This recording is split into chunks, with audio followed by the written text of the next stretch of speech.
بسم الله الرحمن الرحيم الحمد لله رب العالمين والصلاة والسلام على أشرف الأنبياء والمرسلين نبينا محمد وعلى آله وصحبه أجمعين رب زدني علما رب اشرح لي صدري ويسر لي أمري اللهم علمني ما ينفعني وانفعني بما علمتني اللهم اغفر لجميع العلماء المسلمين الذين نصروا دينك ونشروه ودعوا إليه والذين جاهدوا في سبيلك بأموالهم وأنفسهم رب ارحمهما كما ربياني صغيرا الحمد لله மதிப்பிற்குரிய சகோதரர்களே சகோதரிகளே, தொடர்ந்து நம்முடைய உயிரினும் மேலான அல்லாஹு தஆலா நமக்கு ஈருலகத்திற்கும் அருட்கொடையாக தேர்ந்தெடுத்த நம்முடைய நபி முஹம்மது ஸல்லல்லாஹு அலைஹி வஸல்லம் அவர்களுடைய வாழ்க்கை வரலாறை படித்து வருகிறோம். அதிலே குறிப்பாக இஸ்லாமிய வரலாற்றில் ஒரு மிகப்பெரிய திருப்பு முனையாக அமைந்த ஹிஜ்ராவை பற்றி இன்ஷா அல்லாஹ் நாம் படிக்க இருக்கிறோம். சென்ற சில அமர்வுகளிலும் தொடர்ந்து நாம் இதை பற்றி படித்து வந்தோம். அதாவது ரசூலுல்லாஹ் ஸல்லல்லாஹு அலைஹி வஸல்லம் அவர்கள் ஹிஜ்ரா செய்வதற்கு முன்னால் என்னென்ன நிகழ்வுகள் ஏற்பட்டன, எந்தெந்த நிகழ்வுகள் மற்றும் வரலாற்று முக்கிய சம்பவங்களுக்கு பிறகு நபி ஸல்லல்லாஹு அலைஹி வஸல்லம் அவர்கள் தங்களது ஹிஜ்ரத்துக்கான அந்த இடத்தை தேர்வு செய்தார்கள், தாங்கள் எந்த மக்களை நோக்கி ஹிஜ்ரத் செய்ய வேண்டும் என்று எந்த மக்களை அவர்கள் தேர்ந்தெடுத்தார்கள், பிறகு சஹாபாக்களுக்கு எத்தகைய கட்டளைகளை அவர்கள் கொடுத்தார்கள் என்பதை பற்றி சென்ற அமர்வுகளிலே பார்த்தோம். அல்லாஹ் சுப்ஹானஹு வ தஆலா எப்படி நபி ஸல்லல்லாஹு அலைஹி வஸல்லம் அவர்களுக்கு மக்கா நகரத்திலே உற்ற தோழர்களை சிலரை அல்லாஹு தஆலா தேர்ந்தெடுத்தானோ, அதுபோன்று நபி ஸல்லல்லாஹு அலைஹி வஸல்லம் அவர்களுக்கும் அந்த மக்காவுடைய முதல் முஸ்லிம்களாகிய அந்த சஹாபாக்களுக்கும் உதவியாளர்களாக இஸ்லாமிய வரலாற்றில் அல் அன்சார் என்று அழைக்கப்படுவதற்கு முதல் தகுதியுடையவர்களாக அல்லாஹு தஆலா மதீனாவாசிகளை தேர்ந்தெடுக்கிறான். இந்த மதீனாவாசிகளுடைய இஸ்லாமை தழுவுதல், அதை தொடர்ந்து நடந்த நிகழ்வுகள், அவர்கள் மனப்பூர்வமாக ரசூலுல்லாஹி ஸல்லல்லாஹு அலைஹி வஸல்லம் அவர்களை மதீனாவுக்கு அழைத்தல், அப்படி அழைக்கும்போது அவர்கள் முழுமையான வாக்கு கொடுக்கிறார்கள். அதாவது அல்லாஹுடைய தூதராகிய உங்களை நாங்கள் பாதுகாப்போம், உங்களுடைய மார்க்கத்தை பரப்புவதற்கு தேவையான எல்லா உதவிகளையும் ஒத்துழைப்பையும் செய்வோம். அந்த ஒப்பந்தங்களோடு இன்னொரு முக்கியமான ஒப்பந்தம் என்னவென்றால், யாரெல்லாம் எங்களது அந்த நகரத்தை நோக்கி ஹிஜ்ரத் செய்து வருவார்களோ, உங்களோடு அந்த நகரத்திலே குடியேறுவார்களோ, அவர்கள் எல்லோருக்கும் நாங்கள் சகோதரர்களாக உதவியாளர்களாக இருப்போம். எங்களது செல்வங்களில் எங்களது குடும்பங்களில் அந்த ஹிஜ்ரத் செய்து வரக்கூடிய தோழர்களின் விஷயத்தில் எந்த விதமான கருமித்தனத்தையும் நாங்கள் காட்ட மாட்டோம். இது அன்சாரிகள் செய்து கொடுத்த மிக முக்கியமான ஒரு ஒப்பந்தம், மிக முக்கியமான ஒரு வாக்கு. இன்று பலர் தாவா செய்வார்கள், இஸ்லாமின் பக்கம் மக்களை அழைப்பார்கள், பிறர் முஸ்லீம் ஆகுவதை விரும்புவார்கள், சந்தோஷப்படுவார்கள். ஆனால் இஸ்லாமை ஏற்று வரக்கூடியவர்களுக்கு தங்களது செல்வத்தை, பொருளை, தங்களுடைய உழைப்பை, தியாகத்தை கொடுப்பார்களா என்றால் அங்கே அவர்கள் நின்று விடுவார்கள், அவர்கள் அங்கே திரும்பி விடுவார்கள். அப்படியே கைவிட்டுவிட்டு அவர்கள் தங்களுடைய வேறு வேலைகளை பார்க்க ஆரம்பித்து விடுவார்கள். சகோதரர்களே, இது இன்றைய காலத்தில் பெரும்பாலும் நடக்கக்கூடிய ஒரு மிகப்பெரிய பிரச்சனை. இஸ்லாமிற்கு ஒருவர் வருகிறார் என்றால் ஒரு புதிய ஊருக்கு வருவதை போன்று. இப்போ நீங்கள் ஒரு கெஸ்ட்டை கூப்பிடுறீங்க, வெளிநாட்டிலேருந்து கூப்பிட்டு கொண்டாந்து அவர் ஒரு ஏர்போர்ட்லேயோ அல்லது ஒரு பஸ் ஸ்டாண்ட்லேயோ அல்லது ஒரு ரயில்வே ஸ்டேஷன்லேயோ நிற்கிறார். இப்போ நீங்கள் அவரை கூப்பிட்டுட்டீங்க, ரயில்வே ஸ்டேஷனில் நிற்கிறாரு, எந்த பக்கம் போகணுன்னு தெரியல, யாரிடத்துல போய் தங்கணும்னு தெரியல, அடுத்த வேளை உணவுக்கு என்னன்னு தெரியல. இப்படி ஒரு நிலையில் ஒருத்தரை கற்பனை செஞ்சு பாருங்க. ஸோ இதே நிலைமை தான் இஸ்லாமை ஏற்று வரக்கூடியவர்களுடைய நிலை.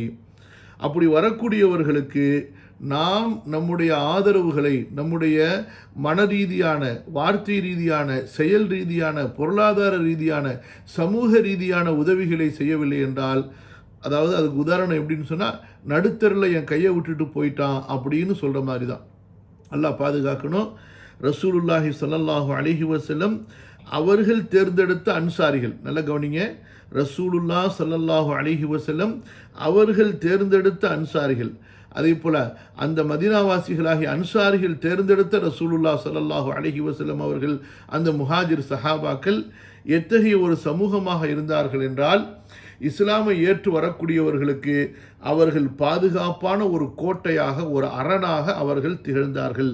அந்த மக்களுக்கு தேவையான எல்லாவற்றையும் அவர்கள் செய்தார்கள், தாங்கள் சிரமப்பட்டாலும் கூட. சரி, அப்போ ரசூலுல்லாஹி ஸல்லல்லாஹு அலைஹி வஸல்லம் மதீனாவை ஏன் தேர்ந்தெடுத்தார்கள், மதீனாவாசிகளை ஏன் தேர்ந்தெடுத்தார்கள் என்பதை நீங்கள் ஓரளவுக்கு இந்த நிகழ்வுகளிலிருந்து, இதுவரை நாம் பேசிய நிகழ்வுகளிலிருந்து, விளக்கங்களிலிருந்து நீங்கள் தெரிந்து கொள்ளலாம். இதை சொல்வதனுடைய நோக்கம் என்னவென்றால், ஒன்று, நபி ஸல்லல்லாஹு அலைஹி வஸல்லம் அவர்கள் மீது நமக்கு நேசம் வருவது, முஹாஜிர் சஹாபாக்கள் மீது நேசம் வருவது, அன்சாரிகளின் மீது நேசம் வருவது, அவர்களுக்காக நாம் துஆ செய்வது, எப்போதும் அவர்களை அழகிய பண்புகளோடு, அழகிய குணங்களோடு, அழகிய நல்ல புகழ்ச்சிகளோடு அவர்களை நினைவு கூறுவது. அடுத்ததாக, அவர்களை போன்று நானும் ஒரு நல்ல சமூகத்தை உருவாக்க வேண்டும், அந்த நல்ல சமூகத்தில் ஒரு அங்கத்தினராக நான் இருக்க வேண்டும் என்று நாம் ஒவ்வொருவரும் முயற்சி செய்வது. இதுதான் நம்முடைய அடிப்படை நோக்கம். அதை நாம் தவற விட்டு விடக்கூடாது. இப்போ இன்ஷா அல்லாஹ் 10வது பாடத்தை நம்ம ஆரம்பிப்போம். ஹிஜ்ராவின் தொடக்கம். ரசூலுல்லாஹி ஸல்லல்லாஹு அலைஹி வஸல்லம் அவர்களுக்கு அதாவது நபித்துவத்தினுடைய அந்த 13வது ஆண்டில் 2வது அகபா, அந்த பெரிய ஒப்பந்தம் நடைபெறுகிறது. முதல் அகபால 12 பேர் வந்தாங்களா, அதுக்கு முன்னாடி வெறும் சந்திப்பு தான். இந்த அதாவது நபித்துவத்தினுடைய அந்த 13வது ஆண்டில் தான் பெரிய அகபா ஒப்பந்தம் முடிகிறது. அப்போ அறியாமையும் இறை நிராகரிப்புகளும் சூழ்ந்திருந்த அந்த அரேபிய தீபகற்ப பாலைவனங்களுக்கு மத்தியிலே அல்லாஹ் சுப்ஹானஹு வ தஆலா இஸ்லாமுக்கு, முஸ்லிம்களுக்கு என்று தனி ஒரு நாட்டை அல்லாஹு தஆலா கொடுத்தான். நாடு என்றால் ஒரு ஊர் தான் அது நாடு, ஒரு கிராமம் தான் ஒரு நாடு. மதீனா என்பது ஒரு 30, 40, 50 கிராமங்களுடைய ஒரு தாலுகாவாக இருந்தது. சரிங்களா? மதீனாவுக்கு ரசூல் ஸல்லல்லாஹு அலைஹி வஸல்லம் ஹிஜ்ரத் செய்து வந்ததற்கு பிறகுதான் மதீனா என்ற பெயர் வருகிறது. அதற்கு முன்பு வரைக்கும் அது யஸ்ரிப் என்ற பெயரில் தான் அறியப்பட்டிருந்தது. ரசூலுல்லாஹி ஸல்லல்லாஹு அலைஹி வஸல்லம் மதீனாவாசிகளுடைய அந்த வாக்குகளுக்கு பிறகு, மதீனாவாசிகள் கொடுத்த அனுமதிக்கு பிறகு, தங்களது தோழர்கள் யார் மக்காவை சுற்றி இருந்தார்களோ தங்களது குடும்பத்தார்களுக்கு மத்தியிலே நசுக்கப்பட்டு நலிந்தவர்களாக ஒடுக்கப்பட்டிருந்தார்களோ இஸ்லாமை ஏற்ற காரணத்தால், அவர்களை எல்லாம் மதீனாவுக்கு ஹிஜ்ரா செய்யும்படி சொன்னார்கள். சரியா? ஹைர். இப்போ இங்கே நாம் நினைவு கூற வேண்டிய ஒரு முக்கியமான விஷயம், ஹிஜ்ரத்துன்னு பேசிக்கொண்டே வருகிறோமே, ஹிஜ்ரத் என்றால் என்ன? ஹிஜ்ரத் என்றால் உலக ஆதாயங்களையும், அதாவது ஒரு ஊரில் இருக்கும் பொழுது என்னென்ன பெனிஃபிட்ஸ், என்னென்ன பயன்கள் அந்த ஊரில் இருந்து நீங்கள் பெற்றுக்கொண்டிருந்தீர்களோ, நீங்கள் பிறந்த ஊர்னா உங்களுக்கு சொல்ல தேவையில்லை, அங்கே என்னென்ன ரைட்ஸ் உங்களுக்கு இருக்குன்னு சொல்லி. ஸோ தன்னுடைய பிறந்த ஊர், அந்த ஊரில் உள்ள தனக்குள்ள சலுகைகள், அதே போல் தன்னுடைய பிலாங்கிங்ஸ், தன்னுடைய ப்ராப்பர்ட்டிஸ், தன்னுடைய செல்வம், தன்னுடைய அடிமைகள், இவர்கள் எல்லோரையும் அப்படியே விட்டுவிட்டு தன்னையும் தன்னுடைய மார்க்கத்தையும் காப்பாற்றி கொள்ள. நீங்கள் யாரை காப்பாற்ற போகிறீங்க ஹிஜ்ரத்தின் மூலமாக? உங்களை, அதாவது உங்களை நரக நெருப்பிலிருந்து. ஏன்னா எந்த ஊரில் இருந்தால் இபாதத்து செய்ய முடியலையோ அப்போ அந்த ஊரில் நீடித்து இருக்குது தன்னைத்தானே நரகத்தில் தள்ளிக்கொள்வது. இப்போ எந்த ஊரில் நமக்கு இபாதத்துக்கு அனுமதி இருக்கிறது, ஹராமின் மீது நம்ம நிர்பந்திக்கப்படலை, ஸோ அந்த வகையில் இருக்கும் பொழுது நமக்கு ஷிர்கின் மீது நம்ம நிர்பந்திக்கப்படாத வரைக்கும், குஃப்ரின் மீது நம்ம நிர்பந்திக்கப்படாத வரைக்கும் அந்த ஊரிலே நாம் தொடர்ந்து குடியிருக்கலாம். எப்போது அல்லாஹுடைய இபாதத்துகள் செய்யப்படுவதற்குண்டான வாய்ப்புகள் இல்லையோ, அல்லாஹுடைய வணக்க வழிபாடுகள் நாம் செய்வதற்குண்டான அங்கே வாய்ப்புகள் இல்லாமல் தடை செய்யப்படுகிறதோ வணக்க வழிபாடுகள், நம்ம தொழுக முடியாது, குர்ஆன் ஓத முடியாது, அங்கிருந்து ஹஜ்ஜுக்கு போக முடியாது. அதே போல் ஹராமை செய்வதற்கு, குறிப்பாக ஷிர்க்கு குஃப்ரை செய்வதற்கு நிர்பந்திக்கப்படுகிறோம் என்றால், அப்போ அந்த நேரத்தில் எனக்கு இந்த ஊரோ இந்த ஊருடைய வசதிகளோ எதுவும் எனக்கு தேவையில்லை என்று தன்னை நரகத்திலிருந்து காப்பாற்றிக் கொள்ளவும், தன்னுடைய மார்க்கத்தை காப்பாற்றிக் கொள்ளவும், தன்னுடைய சொந்த நாட்டை விட்டு சொந்த ஊரை துறந்து அந்நிய நாட்டுக்கு அல்லது அந்நிய ஊருக்கு செல்வது. அப்படி செல்லுகின்ற வழிகளிலே கண்டிப்பாக ஆபத்துகள் ஏற்படலாம், கண்டிப்பாக பிரச்சனைகள் ஏற்படலாம். இடையில அந்த நிராகரிப்பாளர்கள் கொல்லலாம், நம்முடைய உடைமைகளை பறித்து கொள்ளலாம். அதே போல் எந்த இடத்தை நோக்கி ஹிஜ்ரத் செய்ய போகிறோமோ அந்த இடத்துல நமக்கு எப்படிப்பட்ட வரவேற்பு இருக்கும், அங்கே மக்களுடைய ஆதரவு எப்படி இருக்கும், நமக்கு என்ன வசதி வாய்ப்புகள் அங்கே கிடைக்கும், இது எதுவுமே தெரியாமல், இதில் எதுவுமே தெரியாமல் முற்றிலுமாக அல்லாஹுவின் மீது நம்பிக்கை வைத்தவர்களாக மட்டுமே, அல்லாஹுவின் மீது நம்பிக்கை வைத்தவர்களாக மட்டுமே தன்னுடைய நாளை பொழுதுனுடைய, தன்னுடைய உணவு, தன்னுடைய இருப்பிடம், தன்னுடைய உயிர் அனைத்தையும் அல்லாஹுவின் மீது பாரம் சாட்டியவர்களாக தன்னுடைய மார்க்கத்தை எடுத்துக்கொண்டு ஒரு ஊரிலிருந்து இன்னொரு ஊருக்கு இஸ்லாமிற்காக, அல்லாஹுவிற்காக செல்லக்கூடிய அந்த பயணத்தை தான் ஹிஜ்ரா என்பதாக சொல்லப்படுகிறது. இத்தகைய நிலையில்தான் மக்காவுடைய அந்த ஏழை சஹாபாக்கள், ரசூலுல்லாஹி ஸல்லல்லாஹு அலைஹி வஸல்லமுடைய தோழர்கள் புறப்பட்டு மதீனாவிற்கு சென்றார்கள். சரி, இப்போ யாராவது ஹிஜ்ரத் செய்து செல்கிறார்கள் என்று மக்காவுடைய முஷ்ரிக்குகள் தெரிந்து கொண்டால் தங்களால் முடிந்தவரை அந்த ஹிஜ்ரத்து செய்யக்கூடிய அந்த தோழர்களை அவர்கள் சிறைபிடித்தார்கள், அடித்தார்கள், அவர்களை கொண்டு வந்து வீடுகளிலே சங்கடிகளால் கட்டினார்கள். இப்படி பல வகையான தொந்தரவுகளை மக்காவுடைய காஃபிர்கள் தொடர்ந்து செய்து கொண்டே இருந்தார்கள். என்ன காரணம்? இந்த மக்கள் இன்னொரு ஊருக்கு சென்று நிம்மதியாக இருந்துவிடக்கூடாது. ஸோ காஃபிர்கள் இருக்காங்கள்ல, இறை நிராகரிப்பாளர்களில் மூர்க்கமானவர்கள், இறை நிராகரிப்பாளர்களில் இரண்டு வகையான மக்கள் இருக்கிறாங்க. அபு தாலிபும் அங்கே இருந்தார், முத்இம் இப்னு அதி அவர்களும் இருந்தார்கள், இன்னும் இவர்களை போன்ற சிலரும் இருந்தார்கள். இவர்களும் காஃபிர் தான், ஆனால் இவர்கள் காஃபிர்களிலே மென்மையானவர்கள், மிதமானவர்கள், இணக்கமானவர்கள், மனிதநேயத்தை உடையவர்கள். காஃபிர்களில் இன்னொரு வகையினர் இருக்கிறார்கள், அதாவது முரடர்கள். அவர்கள் யார் என்றால், சிலை வணக்கம் இல்லாமல் போனால் தங்களுடைய தலைமைத்துவம் என்னவாகும், சிலை வணக்கம் இல்லாமல் போனால் மக்களிடமிருந்து எப்படி அவர்களுடைய செல்வத்தை அநியாயமான முறையிலே சம்பாதிப்பது, பொருள் ஈட்டுவது, அதாவது மக்களை ஒரு கேடயமாக ஆக்கி அவர்களிடமிருந்து அந்த செல்வத்தை அநியாயமான முறையிலே, தவறான முறையிலே விழுங்குவது என்ற தங்களுடைய இந்த புரோகித தொழிலுக்கு, இந்த ஒரு தலைமைத்துவ தொழிலுக்கு பாதிப்பு ஏற்படும் என்று பயப்படக்கூடிய அந்த சிலை வணக்கத்தில் ஊறி போன முரடர்கள். இவர்களை பொறுத்த வரைக்கும் இவர்கள் எப்போதுமே முஸ்லிம்களுக்கு எதிரிகளாக இருப்பார்கள். அதுதான் அல்லாஹ் சுப்ஹானஹு வ தஆலா அல் குர்ஆன்ல சொல்லும்போது, வல தஜிதன்ன அஷத்தன் நாஸி அதாவத்தன் லில்லதீன ஆமனுல் லதீன அஷ்ரகு, மூமின்களுக்கு பகைமையால், விரோதத்தால், குரோதத்தால் மிக கடுமையானவர்களாக யார் இருப்பார்கள் என்றால், யார் ஷிர்க்கு செய்கிறார்களோ அவர்களைத்தான் நீங்கள் காண்பீர்கள். அவர்கள் தான் ரொம்ப கடுமையான ஒரு பகைமையில் உங்களோடு விரோதத்தை காட்டுவார்கள் என்று அல்லாஹ் சுப்ஹானஹு வ தஆலா சொல்லி காட்டுகிறார். இப்போ இந்த மக்காவுடைய முஷ்ரிக்குகளில் ரெண்டு வகையான முஷ்ரிக்குகளும் இருந்தார்கள். அபு தாலிப், முத்இம் இப்னு அதி போன்றவர்களும் இருந்தார்கள். இன்னொரு பக்கம் அபு ஜஹல், அபு லஹப் போன்றவர்களும் அங்கே இருந்தார்கள். ஸோ இவர்கள் எப்படி என்றால், ஹிஜ்ரத் செய்து செல்லக்கூடியவர்கள் நிம்மதியாக வாழ்ந்து விடக்கூடாது. அவர்கள் இன்னொரு நாட்டுக்கு சென்று கூட, அதாவது சொந்த ஊரில் உடைமைகள் எல்லாவற்றையும் விட்டுவிட்டு எதுவுமே வேண்டாம் என்று தன்னுடைய உயிரை மட்டும் எடுத்து சென்றாலும் கூட, அப்படி கூட அவர்களை நாங்கள் நிம்மதியாக இருக்க விட என்கிற அளவுக்கு ஒரு முரட்டுத்தனமும் சைத்தானிய குணமும் மிகைத்திருப்பார்கள். யாரென்றால் அந்த சிலை வணக்கத்திலே ஊறி போனவர்கள். அத்தகைய அந்த காஃபிர்கள், முஷ்ரிக்குகள் தான் யாரெல்லாம் ஹிஜ்ரா சென்றார்களோ அவர்களுக்கு ஹிஜ்ரத்துடைய பாதைகளிலே தடையாக இருந்தார்கள். ஸோ அந்த யாரெல்லாம் அதாவது மக்காவில் இருந்தாங்களோ, அதே போல் மக்காவை சுற்றியுள்ள கிராமங்கள் இருந்தார்களோ, அதே போல் ஹபஷாவில் இருந்தார்களோ, ரசூல் ஸல்லல்லாஹு அலைஹி வஸல்லம் அவங்களுடைய அந்த அறிவிப்பு சென்று சேர்ந்ததற்கு பிறகு எல்லாரும் கொஞ்சம் கொஞ்சமாக ஏறக்குறைய ஒரு 2-3 மாதங்களில் எல்லாரும் மக்காவில் இருந்து அல்ஹம்துலில்லாஹ் மதீனாவிற்கு சென்று விட்டார்கள். ரசூலுல்லாஹி ஸல்லல்லாஹு அலைஹி வஸல்லம் அவர்களை பொறுத்தவரை அவர்களும் ஹிஜ்ரத்துக்கான முழு தயாரிப்பை செய்து வைத்திருந்தார்கள். எந்த நேரத்திலும் அல்லாஹுடைய கட்டளை வரலாம், ஹிஜ்ரா ஹிஜ்ரா செய்யலாம் என்று அவர்கள் அதற்கான முழு தயாரிப்போடு ஆயத்தோடு மன தைரியத்தோடு இருந்தார்கள். அல்லாஹ்வுடைய கட்டளை பொதுவான கட்டளை வந்து விட்டது. நபி ஸல்லல்லாஹு அலைஹி வஸல்லம் எப்படி எப்போது ஹிஜ்ரத் செய்யணும் என்ற அந்த தனிப்பட்ட கட்டளைக்காக வேண்டி அல்லாஹ்வின் உத்தரவை அனுமதியை எதிர்பார்த்து அவர்கள் இருந்தார்கள்.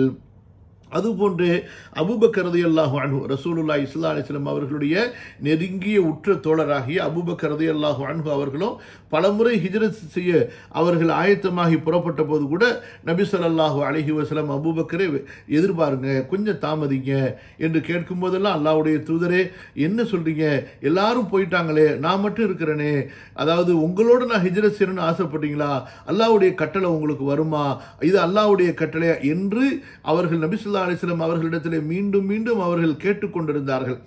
இந்த நிகழ்வுல மிக முக்கியமான ஒரு படிப்பினை இருக்குது. நம்ம இந்த ஹதீஸை படிச்சுட்டு இன்ஷா அல்லாஹ் கண்டிப்பாக அதை கூறுவதற்கு முயற்சி செய்வோம். ஆயிஷா ரலியல்லாஹு அன்ஹா இந்த நபி ஸல்லல்லாஹு அலைஹி வஸல்லம் அவர்களுடைய ஹிஜ்ரத்தையும் தன்னுடைய தந்தையாகிய அபூபக்கர் ரலியல்லாஹு அன்ஹு அவர்களுடைய ஹிஜ்ரத்தை பற்றி சொல்லக்கூடிய ஒரு ஹதீஸை ஸஹீஹுல் புகாரியில் நம்ம பார்க்குறோம்.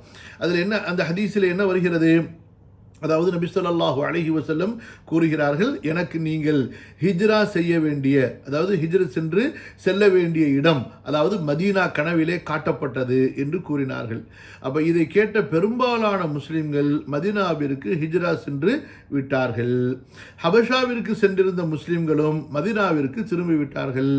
அபூபக்கர் ரலியல்லாஹு அன்ஹு அவர்கள் மதீனாவிற்கு செல்ல தயாரான போது அவர்களிடம், அதாவது அபூபக்கர் ரலியல்லாஹு அன்ஹு அவர்களிடம் நபி ஸல்லல்லாஹு அலைஹி வஸல்லம் அவர்கள் சற்று தாமதியுங்கள், எனக்கும் அனுமதி கிடைக்கும் என்று நான் ஆதரவு வைக்கிறேன் என்று கூறினார்கள். அதற்கு அபூபக்கர் ரலியல்லாஹு அன்ஹு அவர்கள், என் தந்தை உங்களுக்கு அர்ப்பணமாகட்டுமாக, நீங்கள் அதை ஆதரவு வைக்கிறீர்களா, அதாவது உங்களுக்கும் அந்த கட்டளை வந்து விடுமா என்று கேட்கும்போது அதற்கு நபி ஸல்லல்லாஹு அலைஹி வஸல்லம் ஆம் என்று கூறுகிறார்கள். அபூபக்கர் ரலியல்லாஹு அன்ஹு நபி ஸல்லல்லாஹு அலைஹி வஸல்லம் அவர்களுடன் சேர்ந்து செல்வதற்காக தன் பயணத்தை தள்ளி வைத்தார்கள். பிறகு தன்னிடமிருந்த இரண்டு ஒட்டகங்களை நல்ல முறையிலே தீனி கொடுத்து வளர்த்து வந்தார்கள். இந்த உரையாடலுக்கு பிறகு 4 மாதங்கள் கழித்து ரசூலுல்லாஹி ஸல்லல்லாஹு அலைஹி வஸல்லம் அவர்களும் அபூபக்கர் ரலியல்லாஹு அன்ஹு அவர்களும் மதீனாவிற்கு புறப்பட்டார்கள். இங்கே ஒரு சில முக்கியமான, அதாவது படிப்பினைகளை, ஈமானிய படிப்பினைகளை நாம் பார்க்க வேண்டும். நல்ல கவனிங்க, ரொம்ப அடிப்படையாக புரிய வேண்டிய விஷயம். நபி ஸல்லல்லாஹு அலைஹி வஸல்லம் அல்லாஹ்வின் புறத்திலிருந்து நமக்கு கட்டளையை கொண்டு வராங்க. இந்த கட்டளையை நீங்கள் செய்யுங்க என்று நபி ஸல்லல்லாஹு அலைஹி வஸல்லம் சொல்லிட்டாங்க, முடிந்தது, அவ்வளவுதான். யாருக்கு அந்த கட்டளை சென்று சேருகிறதோ உடனே அவர் அந்த கட்டளையை செய்வதற்கு முயற்சி செய்ய வேண்டும். நல்ல கவனிங்க, ரசூல் ஸல்லல்லாஹு அலைஹி வஸல்லம் இதை செய்யுங்க என்று சொல்லிவிட்டார்கள் என்றால் உடனே நம்ம அதை செய்து விட வேண்டும்.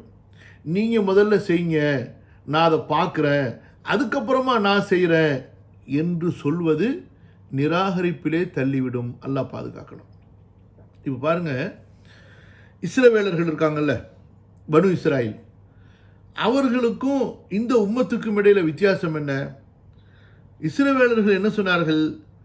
மூசா அலைஹிஸ்ஸலாம் சொன்னார்கள், நீங்கள் இந்த பட்டணத்துக்கு போங்க, பலஸ்தீன் அந்த நகரத்துக்கு போங்க, உதுகுலுல் அர்தல் முகத்தஸத்தல்லதி கதபல்லாஹு லக்கும், அல்லாஹ் உங்களுக்கு எழுதிய அந்த புனிதமான நகரத்துக்கு போங்க என்று தங்களது சமுதாய மக்களுக்கு சொல்கிறாங்க. இந்த மக்கள் என்ன சொல்கிறாங்க? இஸ்ரவேலர்கள், போக மாட்டோம்.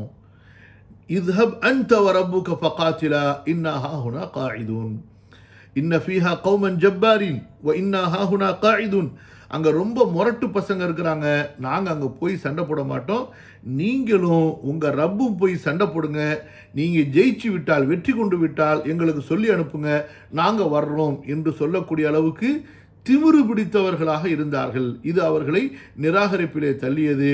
அல்லாஹு தஆலா அவர்களை சபித்தான். அல்லாஹ் பாதுகாக்கணும். முஸ்லிம்களாகிய நமக்கு அந்த குர்ஆனில் சொல்லப்பட்ட சம்பவத்தில் இருந்தும் இப்போது நாம் படிக்கக்கூடிய இந்த சஹீஹுல் புகாரியுடைய ஹிஜ்ராவுடைய ஹதீஸிலிருந்து தெரிந்து கொள்ள வேண்டிய முக்கியமான படிப்பினை என்னவென்றால், நபி ஸல்லல்லாஹு அலைஹி வஸல்லம் அவர்களுக்கு அல்லாஹு தஆலா 2 விதமான கட்டளைகளையும் கொடுத்திருக்கிறான். ஒரு கட்டளை எப்படி சொல்வார்கள், சொல்வதற்கு முன்பு செய்து காட்டியிருப்பார்கள். இரண்டாவது கட்டளை என்ன? அவர்கள் சொல்லுவார்கள், செய்து காட்டுவதற்கு அல்லாஹ்வின் புறத்திலிருந்து எப்போது அனுமதி வருகிறதோ அப்போதுதான் அவர்கள் செய்து காட்டுவார்கள்.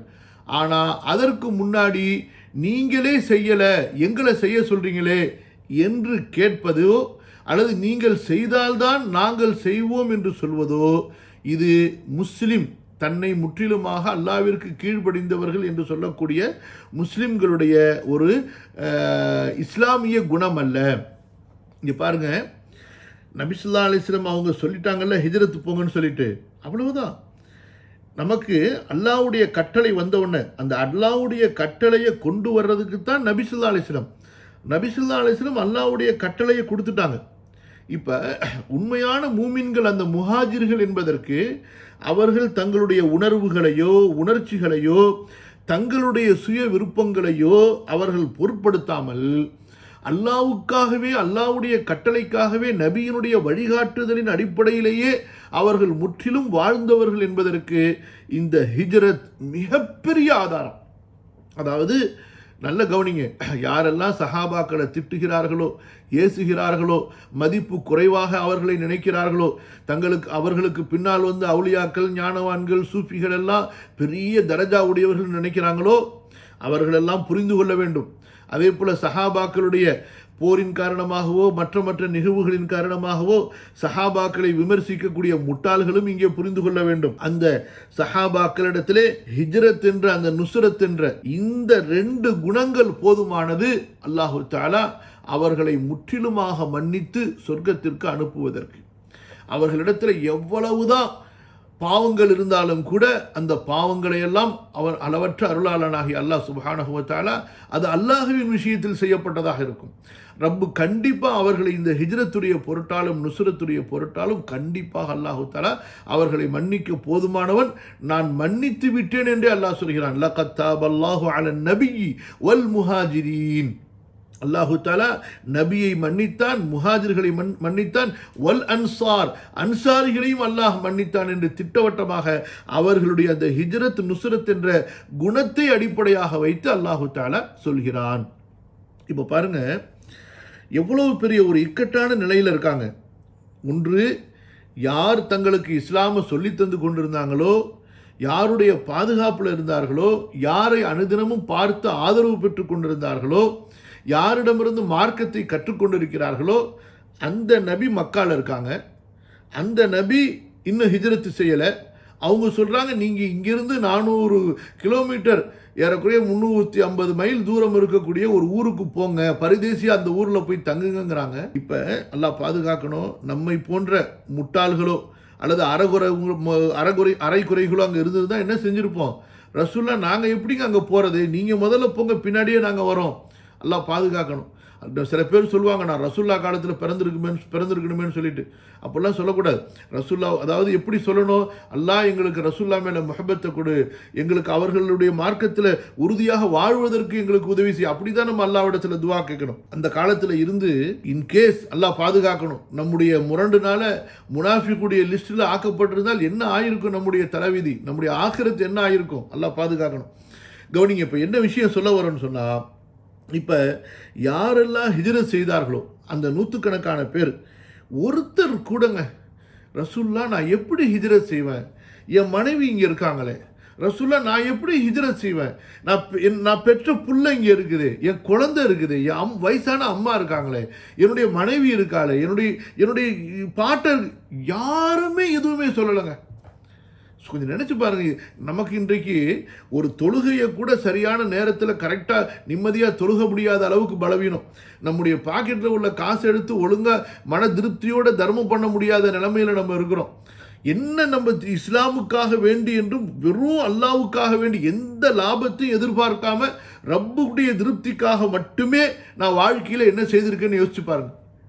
இந்த சஹாபாக்களை பாருங்க, போகிற இடமும் புதிய இடம், போகிற வழியும் ஆபத்தான வழி, எத்தனை ஆபத்தை கடந்து போனோம். வழியினுடைய பொதுவான ஆபத்துகள் மட்டுமல்ல, இந்த முஷ்ரிக்குகளுக்கு தெரிஞ்சால் எதுவுமே நடக்கும். அப்படிப்பட்ட ஆபத்துகள்லாம் இருந்தும் கூட எல்லா விதமான, அதாவது வருங்காலமே இருள் சூழ்ந்திருக்கிறது, வருங்காலமே இருள் சூழ்ந்திருக்கிற நிலையில் அவர்கள் ரசூலுல்லாஹி ஸல்லல்லாஹு அலைஹி வஸல்லம் கட்டளை வந்த உடனேயே அப்படியே சமிஅனா வ அத்தஅனா, நாங்கள் செவியுற்றோம், கேட்டோம், அமல்படுத்தினோம் என்று அப்படியே ஏற்றுக்கொண்டு யார் கையில் என்ன இருந்துச்சோ அப்படியே புறப்படுறாரு.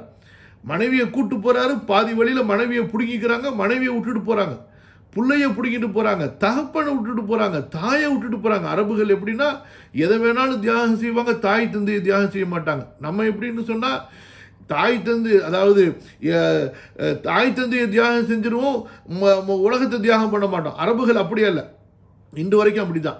ஸோ எல்லாமே அங்கே நடக்குது, எல்லா குழப்பமும் அங்கே நடக்குது. எல்லாம் நடந்தாலும் கூட சுப்ஹானல்லாஹ், அல்லாஹ்வுடைய கட்டளை, நபியுடைய கட்டளை, இந்த மார்க்கம்தான் நமக்கு வெற்றி. இந்த மார்க்கம் என்பது என்ன? ரசூலுல்லாஹ்வுடைய வழிகாட்டு. அல்லாஹ் சொல்லிட்டா ஹிஜ்ரத் செய்ய சொல்லி, அவ்வளவுதான், முடிஞ்சிச்சு. அதுக்கப்புறம் எதையுமே ஏன் என்று கேட்காம, என்ன ஆகும், என்ன கேரண்டி, எதையுமே கேட்காம புறப்பட்டு சாரை சாரையாக ஒருத்தர், 2 பேர், 3 பேர், 4 பேர், ஏன் பெண்கள் தனியாக புறப்பட்டு சென்றார்கள் என்றால், அதாவது பின்னாடி நமக்கு ஷரியா சட்டம் வந்துச்சு, பெண்கள் 3 நாளுக்கு மேலே அதிகமான பயணங்களை, தூரமான பயணங்களை மஹரம் இல்லாமல் போகக்கூடாது. ஆனால் அந்த சட்டங்கள் கூட அப்போது தளர்த்தப்பட்டு அவர்கள் தனியாக இருந்தாலும் ஹிஜ்ரா செய்ய வேண்டும் என்கிற அளவுக்குண்டான அந்த சட்டத்தை மனப்பூர்வமாக ஏற்றுக்கொண்டு தாங்கி கொண்டு அவர்கள் ஹிஜ்ரா சென்றார்கள் என்றால் சுப்ஹானல்லாஹ், இதை நீங்கள் நினச்சி பாருங்கள். அல்லாஹு தஆலா அவர்களுக்கு எத்தகைய உயர்வான ஒரு ஈமானை கொடுத்திருப்பான். அவர்களை விட இந்த உம்மத்தில் யார் சிறந்தவர்களாக இருக்க முடியும்? இது ஒரு முக்கியமான படிப்பினை பாடம். அவர்களிடத்திலிருந்து அந்த கட்டுப்பாட்டு யாருமே நபி ஸல்லல்லாஹு அலைஹி வஸல்லம் அவர்களிடத்தில் வந்து ஒரு கேள்வி கூட கேட்கல. நீங்கள் மட்டும் ஊரில் தங்கி இருக்கிறீங்க, எங்களெல்லாம் போக சொல்றீங்களே, யாராவது ஒருத்தர் கேட்டிருப்பாரா? யாராவது ஒருத்தர் அப்படி சிந்திச்சிருப்பாரா? சுப்ஹானல்லாஹ், யாருமே அப்படி, எல்லாம் புறப்பட்டு போகிறாங்க. இது ஒரு விஷயம் நீங்கள் புரிஞ்சு கொள்ள வேண்டியதா. 2வது விஷயம் என்ன, நீ பாருங்க, இன்று நம்முடைய நிலைப்பாடு என்ன அப்படின்னு சொன்னால், இப்போ மனைவி இடத்துல, அதாவது ஒரு பெண்ணிடத்தில் ஒரு மார்க்க கட்டளை வருது. மார்க்க கட்டளை வந்தோடனே இவங்க எடுத்து செய்ய வேண்டியது தானே, கணவன் செய்கிறாரா, கணவன் அனுமதி கொடுக்குறாரா, கணவன் ஒத்துக்கிறாரான்னு பார்ப்பாங்க. சரி, இப்போ ஒரு ஆணிடத்தில் ஒரு கட்டளை வருது. ஆண் என்ன செய்வார்? மனைவி ஒத்துக்கிறாங்களா, மனைவிக்கு இதுக்கு சப்போர்ட் பண்ணுவாங்களா, மனைவி இதை சேர்ந்து செய்வாங்களா? ஒரு நண்பர் இடத்துல கட்டளை வருது, அவர் என்ன செய்வார்? தன்னுடைய நண்பரை பார்ப்பார், அவர் செய்கிறாரா, இவர் செய்கிறாரா? இன்று நாம் கெட்டு போய் இருப்பதற்கே, நல்ல கவனிங்க, மார்க்கத்தில் பின்தங்கி இருப்பதற்கும் கெட்டு போய் இருப்பதற்கும் மிக முக்கிய காரணம் என்னவென்றால், அல்லாஹுடைய கட்டளை நமக்கு முன்னால் வந்தவுடன் நாம் அதை உடனே செயல்படுத்தாமல், அவர் செய்கிறாரா, இவர் செய்கிறாரா, இந்த அலிம்சா செய்கிறாரா, அந்த ஷேக் இதை செய்கிறாரா, அந்த பீர் இதை சொல்லி கொடுத்துருக்கிறாரா, இப்படி மனிதர்களை தேடிக்கொண்டிருக்கிறோம். இங்கே பாருங்க, சஹாபாக்கள் நபி ஸல்லல்லாஹு அலைஹி வஸல்லம் அவர்களையே தேடலை. நல்ல கவனிங்க, அதாவது ரசூல் ஸல்லல்லாஹு அலைஹி வஸல்லம் அவர்களை பிரியாத அபூபக்கர், அவர் என்ன செய்கிறார்? ரசூல் ஸல்லல்லாஹு அலைஹி வஸல்லம் அவர்களிடத்தில் வந்து, அல்லாஹ்வுடைய தூதரே, ஹிஜ்ரத் செய்ய சொன்னீங்களே, எல்லாரும் போயிட்டாங்களே, நான் மட்டும் ஊரில் இருக்கனே, நானும் போறேங்கிறாரு. இதுதான் இத்தாஅத், இதுதான் அல்லாஹ்வுக்கு வேணும், இதுதான் ரசூல் ஸல்லல்லாஹு அலைஹி வஸல்லம் அவர்களுக்கு வேணும், இதுதான் அல்லாஹ்வுக்கும் ரசூலுக்கும் பிடித்தது. அதை விட்டு நீ செய்தா நான் செய்வேன், அவர் செஞ்சா நான் செய்வேன், ஊர் செஞ்சா நான் செய்வேன், நாடு செஞ்சா நான் செய்வேன், புருஷன் சொன்னா நான் கேட்பேன், பொண்டாட்டி சொன்னா நான் கேட்பேன், நண்பர்கள் செஞ்சா நான் செய்வேன். அப்போ என்னன்னு சொன்னால், நம்ம இஸ்லாமை அல்லாஹ்வுக்காக ஏற்றுக்கொள்ளவில்லை, மனிதர்களுக்காக ஏற்றுக்கொண்டிருக்கிறோம். புரிஞ்சுக்கொள்ளுங்க, இஸ்லாமை அல்லாஹ்வுக்காக ஏற்றுக்கொண்டவர்கள் யாருன்னு சொன்னால் இந்த முஹாஜிர்கள். ரசூலுல்லாஹ் சொல்லிட்டாங்களா, அல்லாஹ்வுடைய கட்டளை, அவ்வளவுதான், முடிஞ்சு போச்சு. அவங்க தான் நமக்கு முன்மாதிரி. அவங்க சொல்லிட்டாங்க போக சொல்லி, அவங்க இங்கே இருக்கிறாங்களே, அது அல்லாஹ்வுடைய கட்டளை. அவங்க எப்போ வந்து சேருவாங்களோ சேர வேண்டியது. எனக்கு இப்போ கட்டளை வந்து விட்டது, ஹிஜ்ரத்துடைய கட்டளை, நான் இப்போது அந்த கட்டளையை நிறைவேற்றுவேன், முடிந்தது. ஸோ இந்த ஒரு படிப்பினையை நம்ம நல்லா கவனிக்கணும். இது நம்முடைய வாழ்க்கைக்கு ரொம்ப முக்கியம். இதை கொண்டுதான் ஈமான் யக்கீன் என்ற அந்த உயர்ந்த உறுதியான அந்த வல்லதி ஜா பிஸ்ஸித்கி வஸத்தகல் முர்சலின் என்ற அந்த உண்மையான அந்த தஸ்தீக்குடைய அந்த நிலையை நாம் எட்ட முடியும். சரியா? ஸோ அது போக மற்ற நிறைய படிப்பினைகளும் இருக்குது. இன்ஷா அல்லாஹ் அடுத்த பாடத்தையும் நம்ம படித்து விட்டு அதையும் நம்ம பார்ப்போம். அடுத்த பாடம் இன்ஷா அல்லாஹ் 11வது பாடத்துக்கு போங்க. இதுக்கு இடையில சில சம்பவங்கள் இருக்குது. நபி ஸல்லல்லாஹு அலைஹி வஸல்லம் அவர்கள் ஹிஜ்ரத்தை தொடங்குவதற்கு முன்னால் சில நிகழ்வுகள், சம்பவங்கள் இருக்கின்றன. இன்ஷா அல்லாஹ் அடுத்த அமர்வில் நம்ம அதை பார்ப்போம். இப்போ ரசூலுல்லாஹி ஸல்லல்லாஹு அலைஹி வஸல்லம் ஹிஜ்ரத்துக்கு புறப்படுறாங்க. எப்படி புறப்படுறாங்க?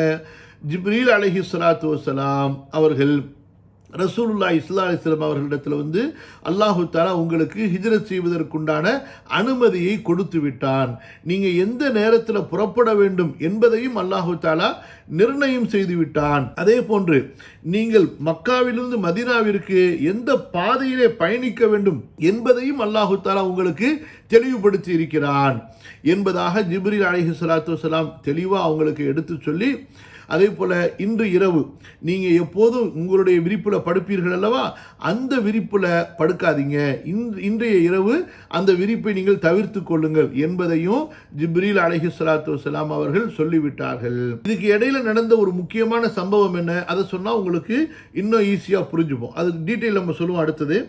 ரசூல் ஸல்லல்லாஹு அலைஹி வஸல்லம் அவர்களை கொல்லுவதற்காக மக்காவிலே தாருன் நதுவாவிலே குறைஷிகள் எல்லாம் ஒரு திட்டம் போட்டுட்டாங்க.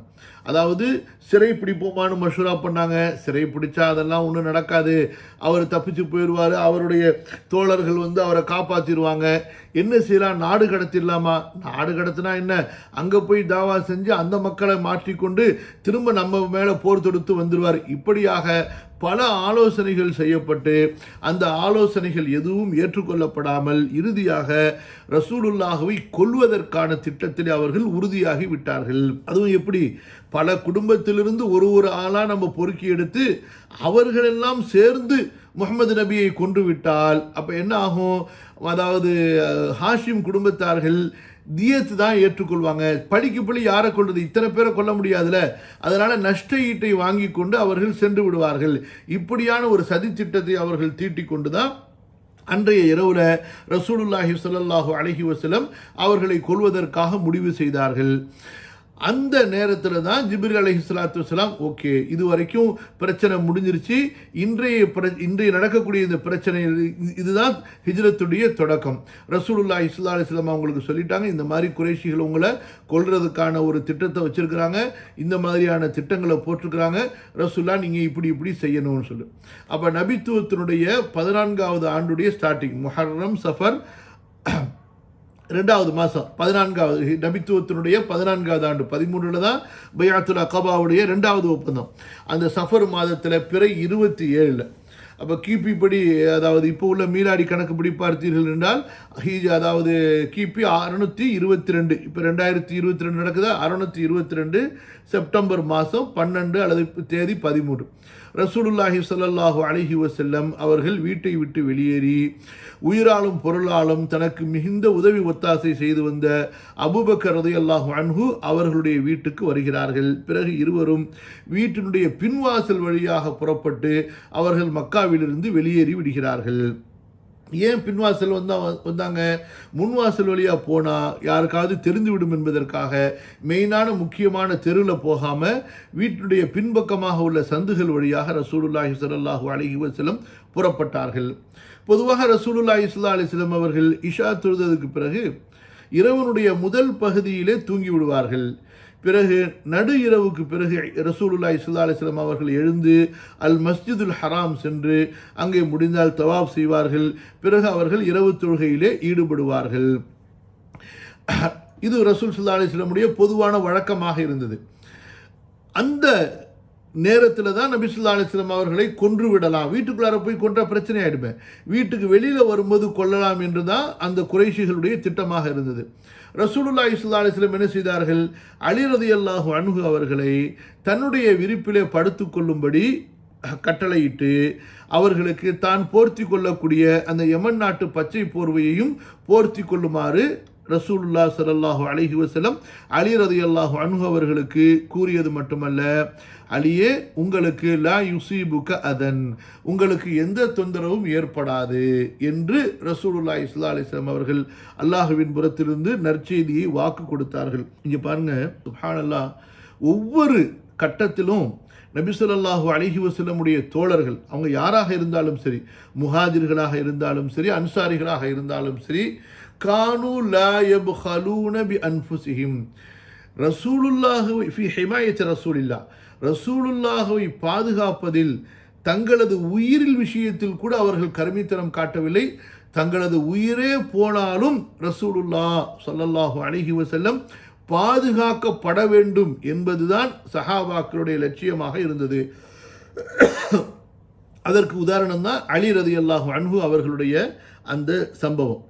அலி ரலியல்லாஹு அன்ஹு அவர்கள் நபி ஸல்லல்லாஹு அலைஹி வஸல்லம் அவர்களுக்கு நபித்துவம் கொடுக்கப்படும் போது 12 அல்லது 13 வயசு. அப்போ இப்போ ஒரு 13 வருஷம், அப்போ ஏறக்குறைய 26 வயசு திடகாத்திரமான ஒரு வாலிபராக இருக்கிறார். இங்கே நல்லா தெரியும் இந்த குறைஷிகள் கொல்வதற்கான திட்டத்தில் இருக்கிறாங்க. இத்தனை பேர் வருவார்கள் என்பதும் நபி ஸல்லல்லாஹு அலைஹி வஸல்லம் அவர்களுக்கு அறிவிக்கப்பட்டு விட்டது. அதனால தான் நபி ஸல்லல்லாஹு அலைஹி வஸல்லம் அவர்களுக்கு ஹிஜ்ரத்துடைய அனுமதி வழங்கப்பட்டு விட்டது. ரசூலுல்லாஹ் போறாங்கங்கிறது தெரியும். இப்படிப்பட்ட ஒரு நேரத்தில் ஒரு தோழர், தன்னுடைய தோழர், அதாவது அலிக்கு தோழர் யார்? ரசூல் ஸல்லல்லாஹு அலைஹி வஸல்லம் கொல்லப்படுவார் என்று தெரிந்தும் கூட அந்த தோழர் தன்னை படுத்துக் கொள்ளும்படி சொல்கிறாரே என்று சொல்லும் பொழுது அங்கே மனப்பூர்வமாக சந்தோஷமாக அலி படுத்துக் கொள்கிறார்கள். இதில் என்ன ஒரு விஷயம்? ரசூலுல்லாஹ் சொல்கிறாங்க, உங்களுக்கு எந்த தொந்தரவும் ஏற்படாது என்று. இங்கே அது பிரச்சனை இல்லை. தனக்கு தொந்தரவு என்ன? தனது உயிரே அந்த இடத்தில் போனாலும் கூட அதற்கும் தயாரானவர்களாகத்தான் அலி ரலியல்லாஹு அன்ஹு அவர்களும் ஏனைய ஒவ்வொரு தோழர்களும் இருந்தார்கள். சரிங்களா? அதனால் இதுதான் சஹாபாக்களுடைய நிலைப்பாடு. நிறைய சம்பவங்கள் இருக்குது. நம்ம இன்ஷா அல்லாஹ் அந்தந்த இடங்களில் வரும்பொழுது பார்த்து கொண்டே போகலாம். அடுத்தது பாருங்க, அப்போ அந்த இடத்துல படுக்கும் பொழுது என்ன ஒரு பயம் இருக்கும்? உயிர் போகணும்னு நினச்சி தான் படுக்கிறாங்க என்ன. ஆனால் ரசூல் ஸல்லல்லாஹு அலைஹி வஸல்லம் சொல்லிட்டாங்க, உங்களுக்கு எந்த தொந்தரவும் வராதுன்னு. இப்போ இந்த இடத்துல அடுத்த படிப்பினை நம்ம என்ன பார்க்குறோம்? சஹாபாக்களுக்கு ரசூலுல்லாஹி ஸல்லல்லாஹு அலைஹி வஸல்லம் அவர்களுடைய சொல்கள் மீது, அவர்களுடைய அறிவிப்புகளின் மீது, அவர்களுடைய வாக்குறுதிகளின் மீது இருந்த நம்பிக்கையை பார்க்குறோம். ரசூலுல்லாஹ் சொல்லிட்டாங்க, லா யுஸீபுக அதா, உனக்கு பிரச்சனை ஏற்படாதுன்னு சொல்லி, அவ்வளோதான், நிம்மதியாக படுத்துட்டார்.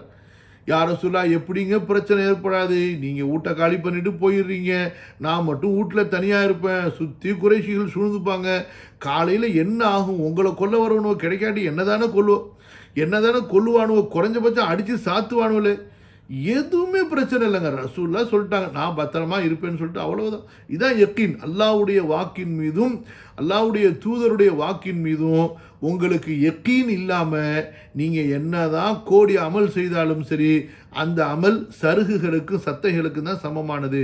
அந்த யக்கீனோடு செய்யப்படக்கூடிய அமல்களுக்கு தான் அல்லாஹ்விடத்தில் கூடுதல் மதிப்பு அந்தஸ்து. சரிங்களா? ஹைர். நன்கு இரவாகிவிட்டது, அமைதி நிலவி விட்டது, மக்கள் எல்லாம் உறங்க சென்று விட்டார்கள். அப்போ குறைஷியினுடைய அந்த கொலைகாரர்கள் யாரெல்லாம் கொலை செய்கிறதுக்காக வேண்டி தேர்ந்தெடுக்கப்பட்டார்களோ அவர்களெல்லாம் ரசூலுல்லாஹி ஸல்லல்லாஹு அலைஹி வஸல்லமுடைய வீட்டு வாசலுக்கு வந்து விட்டார்கள். நடு இரவை எதிர்பார்த்தவர்களாக ரசூலுல்லாஹி ஸல்லல்லாஹு அலைஹி வஸல்லம் அவர்கள் நடு இரவிலே வெளியேறுவதை எதிர்பார்த்தவர்களாக. அப்போ மக்கள், இந்த குறைஷி கொலைகாரர்கள்லாம் ஒன்று சேர்ந்துக்கிட்டு, முகமது நல்லா தூங்குறாரு, தூங்கட்டும், அவர் எழுந்து வரும்போது நம்ம ஒரே பாய்ச்சல் அவர் மேலே பாய்ந்து எல்லாரும் ஒரே நேரத்தில் அவரை கொன்று விடுவோம், இப்படியாக அவர்களது எண்ணமும் அவர்களது பேச்சுமாக இருந்தது. சரிங்களா? இதில் அவங்க ரொம்ப கான்ஃபிடென்டலாக இருந்தாங்க. அது எப்படி பாருங்க, இந்த அபூ ஜஹல் ஒருத்தர் இருக்கான் பாருங்க. இன்றைய காலத்திலே அபூ ஜஹல் இருக்காங்க, பேர் தான் வேறையாக இருக்கும், பேர் அப்துல்லான்னு கூட இருக்கும், பேர் அகமதுன்னு கூட வச்சுருப்பாங்க. ஆனால் குணத்தால் அபூ ஜஹலாக இருப்பார்கள். அல்லாஹ் பாதுகாக்கணும். ஈமான் இருக்காது, யக்கீன் இருக்காது, இஸ்லாமுக்கான விரோத போக்கில் அவர்கள் முஸ்லீம் என்று தங்களை சொல்லிக்கொண்டு முதன்மையாக இருப்பார்கள். அல்லாஹு தாலா அத்தகைய முனாஃபிக்குகளிலிருந்து, அபூ ஜஹலிலிருந்து நம்மையும் நமது இஸ்லாமிய மார்க்கத்தையும் பலவீனமான முஸ்லீம்களையும் பாதுகாப்பானாக. ஆமீன். இந்த அபூ ஜஹல் என்ன செய்யறான்? ரொம்ப கர்வத்தோட, ரொம்ப பெருமையோட பேசிக்கிட்டு இருக்கிறான். சுற்றி உட்காந்துருக்கிறான். ரசூல் ஸல்லல்லாஹு அலைஹி வஸல்லமுடைய வீட்டை சுற்றி வெளியில் உட்காந்துருக்கிறான். என்ன பரிகாசம், கேலி, கிண்டல்னா பாருங்க, இந்த முகம்மது என்ன ஆட்டம் போட்டார், என்ன பேசிக்கிட்டு இருந்தார். அவர் பேச்சை கேட்டால் நாம் அரசர்கள் ஆயிடலாமா, அரபுகள் அல்லாதவர்கள் எல்லாம் நமக்கு அடிமையாயிடுவாங்களாம், நமக்கு பின்னாடி வந்துடுவாங்களாம், நம்ம அவர்கள் மேலே ஆட்சி செய்யலாமா. அதே போல் நம்ம முஸ்லீம்கள் அவருடைய பேச்சை கேட்டு முஸ்லீம்களாகி நம்ம மௌத்தா போயிட்டா நமக்கு ஜோர்டான் நாட்டு சோலை வனங்களைப் போல, ஜோர்டான் நாட்டு தோட்டங்களைப் போல நமக்கு அங்கே பெரிய பெரிய சொர்க்கங்கள் இருக்குமா, இப்படிலாம் இருக்குமா. இவர் பேச்சை நம்ம கேட்கவில்லை என்றால் இவர் நம்மை கொன்று விடுவாரா, அதே போல் மரணத்துக்கு பிறகு நம்ம நரகத்தில் தூக்கி போடப்படுவோமா, இப்படிலாம் பேசிக்கிட்டு இருந்தார். ஆனால் இன்றைக்கு பாருங்கள் அவருடைய நிலைமையை, அவருக்கு என்ன ஆகப்போகுது. இப்படியாக அவன் உட்கார்ந்து ஒரு நகைப்பாக கேலி கிண்டலாக பேசி கொண்டிருந்தான். ரசூலுல்லாஹ் ஸல்லல்லாஹு அலைஹி வஸல்லம் புறப்படக்கூடிய அந்த நேரத்துக்கு முன்பாக, நபி ஸல்லல்லாஹு அலைஹி வஸல்லம் புறப்படக்கூடிய அந்த நேரத்துக்கு முன்பாக அல்லாஹ் சுப்ஹானஹு வ தஆலா அங்கே இருந்த அந்த குறைஷி காஃபிர்களுக்கெல்லாம் தூக்கத்தை அவர்கள் மீது சாட்டிவிட்டான். அவர்கள் ஆழ்ந்து அந்த தூங்கி விடுவாங்கள்ல உட்காந்துக்கிட்டே, அந்த நிலைக்கு அவர்கள் சென்று விட்டார்கள். ரசூலுல்லாஹி ஸல்லல்லாஹு அலைஹி வஸல்லம் அவர்களை பாதுகாக்க வேண்டும் என்று அல்லாஹ் நாடினான் அல்லவா. வல்லாஹு காலிபுன் அலா அம்ரிஹி, அல்லாஹு தஆலா தன்னுடைய காரியத்திலே அவன் மிகைத்தவனாக இருக்கிறான். அவனுடைய கையில் வானங்கள் பூமியுடைய ஆட்சி இருக்குது. எல்லாமே அவன் நாடியது தான் நடக்கும். அவன் பாதுகாப்பளித்தால் யாரும் அந்த பாதுகாப்பை மீறிவிட முடியாது. அல்லாஹு தாலாவுடைய பாதுகாப்பு தான் மிக சர்வ வல்லமை மிக்கது.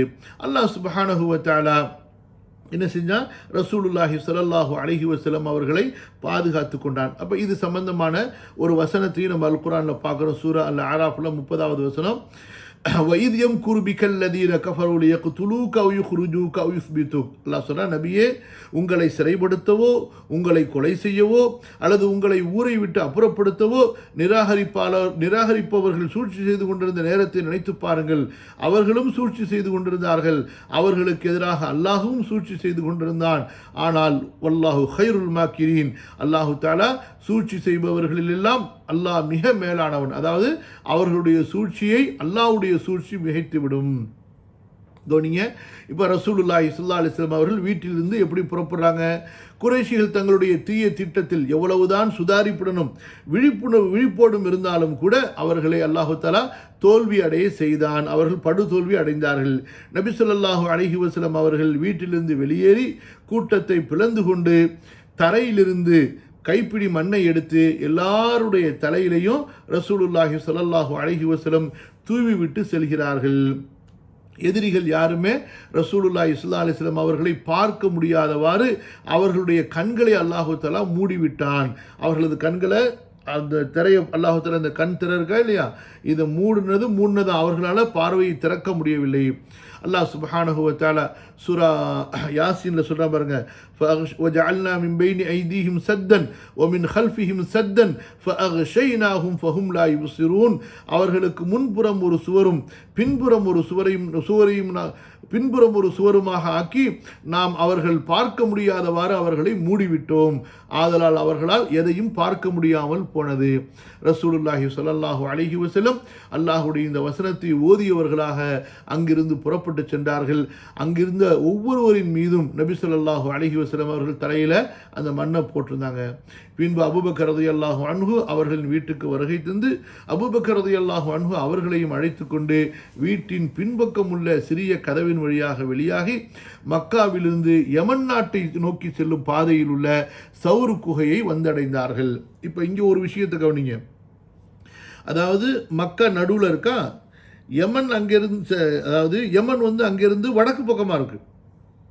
மன்னிக்கணும், சரியாக சொல்ல தெரியல.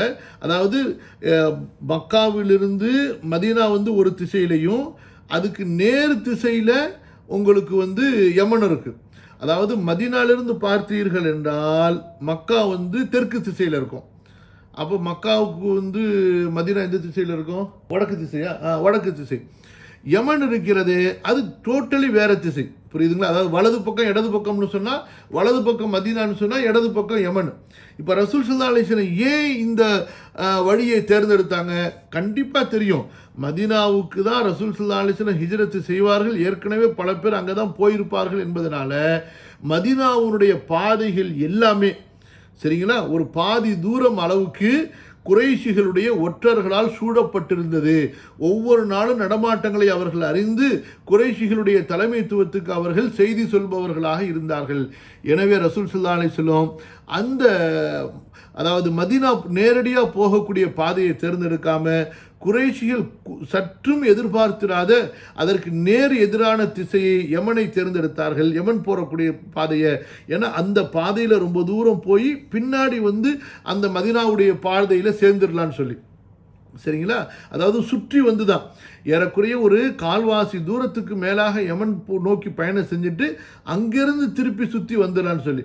எதனால? இந்த குறைஷிகளுடைய வீணான சண்டைகள், சச்சரவுகள், தாக்குதல்களிலிருந்து பாதுகாத்து கொள்வதற்காக. சரிங்களா? திரும்ப கவனிங்க. அதாவது முற்றுகையிட்டு இருந்தவர்கள் யாரு? ரசூல் ஸல்லல்லாஹு அலைஹி வஸல்லம் வீட்டை சுற்றி உட்கார்ந்துருந்தாங்கல்ல, நடுநிசி எதிர்பார்த்திருந்த நேரத்திலே தாங்கள் தோல்வி அடைந்து விட்டோம் என்பது அவர்களுக்கு தெரிந்தது. அதாவது வெளியிலிருந்து ஒருத்தர் வராரு, ரசூல் ஸல்லல்லாஹு அலைஹி வஸல்லம் வீட்டில் இவங்கெல்லாம் உட்கார்ந்துருக்கதை பார்த்துட்டு, நீங்கள்லாம் எதை எதிர்பார்த்து, யாரை எதிர்பார்த்து, எதற்காக இங்கே உட்கார்ந்திருக்கிறீர்கள் என்பதாக கேள்வி கேட்கிறாரு. அப்போ அந்த மக்கள் சொல்றாங்க, நாங்கள் முஹம்மதை எதிர்பார்த்திருக்கிறோம் என்று. அந்த மனிதர் சொல்றாரு, நீங்கள் தோல்வி அடைந்து விட்டீர்கள், ஹிப்தும் வ ஹசிர்தும், நீங்கள் தோல்வி அடைந்து விட்டீர்கள், நஷ்டமடைந்து விட்டீர்கள். அல்லாஹ்வின் மீது சத்தியமாக முஹம்மது இப்போதுதான் உங்களை கடந்து செல்கிறார், உங்கள் தலையின் மீது மண் தூவப்பட்டுள்ளதே, நீங்கள் இதை பார்க்கவில்லையா என்று கூற, அவர்கள் தங்கள் தலையில் உள்ள மண்ணை தட்டிவிட்டு, அல்லாஹ்வின் மீது ஆணையாக நாங்கள் அவரை பார்க்கவில்லையே, எப்படி அவர் சென்றிருப்பார் என்று திகைத்து கொண்டிருந்தார்கள். இப்படி நேரத்தில் அதில் சில பேர் கதவின் வழியாக வீட்டுக்குள்ளார பார்க்குறாங்க. ஏற்கனவே ரசூல் ஸல்லல்லாஹு அலைஹி வஸல்லம் திட்டம் என்ன? அலி ரலியல்லாஹு அன்ஹு அவர்களை தன்னுடைய விருப்பில் படுத்துக்க சொல்லியிருந்தாங்களா? அந்த ரசூல் ஸல்லல்லாஹு அலைஹி வஸல்லம் விருப்பில் அதே பச்சை போர்வை போர்த்தி கொண்டு அலி ரலியல்லாஹு அன்ஹு அவர்கள் இருந்ததை பார்த்துவிட்டு அந்த முஷ்ரிக்குகள் ரசூல் ஸல்லல்லாஹு அலைஹி வஸல்லம் அவர்கள் என்று எண்ணிக்கொண்டார்கள். இப்போ சொல்கிறாங்க, இதோ முஹம்மது தான் தூங்குகிறார், இது அவருடைய போர்வைதான் என்று கூறி ரசூல் ஸல்லல்லாஹு அலைஹி வஸல்லம் அவங்க வருவாங்க, அவங்கெல்லாம் போகலை என்பதாக அந்த குறைஷிகள் எதிர்பார்த்து கொண்டிருந்தார்கள். காலையில் அலி ரலியல்லாஹு அன்ஹு அவர்கள் அந்த விரிப்பிலிருந்து எழுந்து வருவதை பார்த்த உடனே அப்போ தான் தெரியுது. அலி ரலியல்லாஹு அன்ஹு அவங்களிடத்துல கேட்குறாங்க, எங்கே முஹம்மது காணோமேன்னு சொல்லி. அப்போ அலி ரலியல்லாஹு அன்ஹு மறுத்து விடுகிறார்கள். ஸோ அதுக்கு பிறகு தான் ரசூல் ஸல்லல்லாஹு அலைஹி வஸல்லம் அவர்களை தேடி முழு வீச்சாக அவர்கள் இங்கும் அங்குமாக தங்களது படைகளை அனுப்புகிறார்கள். சரிங்களா? அதுக்கப்புறம் ஹிஜ்ரத் அப்படியே தொடருது. அதுக்கு முன்னாடி உள்ள ஒரு சில விஷயங்கள் இன்ஷா அல்லாஹ் சேர்த்து நம்ம அடுத்த அமர்வில் பார்ப்போம். இப்போ அறிஞர்களுடைய ஒரு சில விளக்கங்களை நம்ம இங்கே பார்க்குறோம். அதாவது அல்லாஹ் நம்மை மன்னிப்பானாக, நமக்கு அல்லாஹு தஆலா நல்ல புத்தியை, நல்ல அறிவை தந்தருள்வானாக. ரசூலுல்லாஹி ஸல்லல்லாஹு அலைஹி வஸல்லம் அவங்களுடைய சீராவை படிப்பதற்கும் அதிலிருந்து உணர்வுகளையும் படிப்பினைகளையும் ஈமானையும் இஹ்லாஸையும் இஸ்லாமையும் பெறுவதற்கு அல்லாஹு தஆலா எனக்கும் உங்களுக்கும் அருள் புரிவானாக. ஆமீன். இங்கே கவனிங்க, இந்த ஹிஜ்ரத்திலிருந்து என்னென்ன படிப்பினைகள், பாடங்கள் விரிவாக அறிஞர்கள் நமக்கு அது சம்பந்தமாக புத்தகங்கள் எழுதியிருக்கிறாங்க. குறிப்பாக ஒரு சில விஷயங்களை நம்ம கவனத்தில் வைக்கணும். அதாவது அல்லாஹ்வுடைய இந்த மார்க்கம், இதற்கான முழு தியாகம், அர்ப்பணிப்பு, சாக்ரிஃபைஸ் கண்டிப்பாக ஒவ்வொரு முஸ்லீமும் செய்தாக வேண்டும். அந்த தியாகத்தை கொண்டுதான் இஸ்லாம் ஓங்கும், இஸ்லாம் உயரும். இஸ்லாம் ஓங்கினால், இஸ்லாம் உயர்ந்தால் நாம் ஓங்கி உயர்வாக இருப்போம். நல்லா கவனிங்க. அதாவது இன்றைய முஸ்லீம்களுடைய திட்டம் என்னன்னு சொன்னால், இஸ்லாமை அப்படியே பாதி வழியில் விட்டுருவோம், நடுக்கடலில் விட்டுருவோம், அதையே நம்ம தூக்கிக்கிட்டு போவேன், நாம் டெவலப் ஆகிப்போம் துன்யாவில், ஆட்சியிலையோ செல்வத்திலேயோ படிப்பிலையோ. அதுக்கப்புறமா மார்க்கத்திலிருந்து எவ்வளவு முடியுதோ அதை கொஞ்சம் எடுத்துப்போம், ஒட்டிப்போம் மார்க்கத்தை. அதாவது எப்படியோ சொர்க்கத்துக்கு கொஞ்சமாவது போயிடுறதுக்காக வேண்டி மார்க்கத்தை எடுத்து கொஞ்சோன்னு லேபிள் மாதிரி ஒட்டிக்கலாம் அப்படிங்கிற திட்டத்தில் தான் இன்றைய முஸ்லீம்கள் இருக்காங்க. அல்லாஹ்வுக்கு இந்த நிலையில் உள்ள முஸ்லீம்கள் வேண்டாம். எந்த நிலையில் உள்ள முஸ்லீம்கள் அல்லாஹ்வுக்கு இஸ்லாமுக்கு வேண்டும் என்றால், முஹாஜிர் அன்சாரிகளுடைய நிலையில் உள்ள முஸ்லீம்கள் தான் அல்லாஹ்வுக்கு வேண்டும். அந்த முஹாஜிர் அன்சாரிகளுடைய நிலை என்ன? அவங்களுடைய நிலையை முதலாவதாக சாக்ரிஃபைஸ், அல்லாஹ்வுக்காக ரசூலுக்காக அர்ப்பணித்தல், மார்க்கத்துக்காக அர்ப்பணித்தல். மார்க்கம் பாதுகாக்கப்பட்டால் நாம் பாதுகாக்கப்படுவோம், மார்க்கம் உயர்ந்தால் நாம் உயர்வோம் என்ற கொள்கையில் இருந்தவர்கள் தான் அந்த சஹாபாக்கள். அதே போல மார்க்கம் பாதுகாக்கப்பட்டது, மார்க்கம் உயர்ந்தது. அல்லாஹு தஆலா அவர்களுடைய தியாகிகளில் யாரை அங்கீகரிக்க வேண்டுமோ அவர்களை தியாகிகளாக அங்கீகரித்தான். மற்றவர்களுக்கு அல்லாஹு தஆலா இந்த பூமியிலே ஆட்சியையும் அதிகாரத்தையும் அவர்களுக்கு தேவையான எல்லாவற்றையும் அல்லாஹு தஆலா வசப்படுத்தி கொடுத்தான். வஅதல்லாஹு அல்லதீன ஆமனு மின்கும் வஅமிலுஸ் ஸாலிஹாத்தி லயஸ்தக்லிஃபன்னஹும் ஃபில் அர்தி கமஸ்தக்லஃபல் லதீன மின் கப்லிஹிம் வலயுமக்கினன்ன லஹும் தீனஹும் அல்லதி இர்ததா லஹும் வலயுபத்திலன்னஹும் மின் பஅதி கௌஃபிஹிம் அம்னா. சரிங்களா? சூரா நூருடைய முக்கியமான வசனம், படிச்சு பாருங்க, மனப்பாடம் செஞ்சு கொள்ளுங்க. அப்ப சாக்ரிஃபைஸ். அப்ப நம்ம எல்லாருமே என்ன நினைக்கணும் என்று சொன்னா, நான் படித்து டெவலப் ஆகிக்கிறேன், நான் படித்து செட்டில் ஆகிக்கிறேன், நான் கல்யாணம் பண்ணி புள்ள பெற்று எல்லாம் தேவையானதெல்லாம் நான் வீடு பங்களா காரு காம்ப்ளெக்ஸு எல்லாம் கட்டிக்கிறேன், அதுக்கப்புறமா மார்க்கத்து தேவைன்னா கொஞ்சம் ஒட்டிக்கிறேன். இந்த நிலை நமக்கு மாறி அல்லாஹ் நம்மளை பாதுகாக்கணும். முதல்ல இஸ்லாம் தீன் தீன் தீன் இதுக்காக வேண்டி என்ன செய்யணுங்கிற ஒரு நிலைக்கு தனி மனிதர்களாகவும் சமூகமாகவும் அரசாங்கமாகவும் நாம் எப்போது மாறுறோமோ அப்போ தான் இந்த பூமியில் திரும்பவும் அல்லாஹ் சுப்ஹானஹு வ தஆலா நமக்கு உயர்வையும் பெரிய பலத்தையும் பெரிய அல்லாஹ்வுடைய உதவியும் அல்லாஹு தஆலா கொடுப்பான். அப்போ எப்படிப்பட்ட உதவி அதில் இருக்கும் என்று சொன்னால் நம் மீது எதிரிகளுக்கு பயத்தை அல்லாஹு தஆலா போட்டு விடுவான். இது ஒரு முக்கியமான விஷயம்.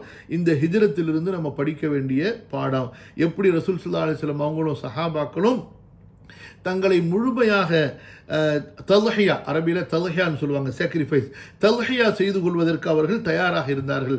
தல்ஹியான உதுஹியா கொடுக்குறோன்னு சொல்கிறீங்க பாருங்கள், அந்த உதுஹியாலேருந்து உள்ளது தான் இந்த தல்ஹியா, தல்ஹியாலேருந்து உள்ளது தான் உதுஹியா.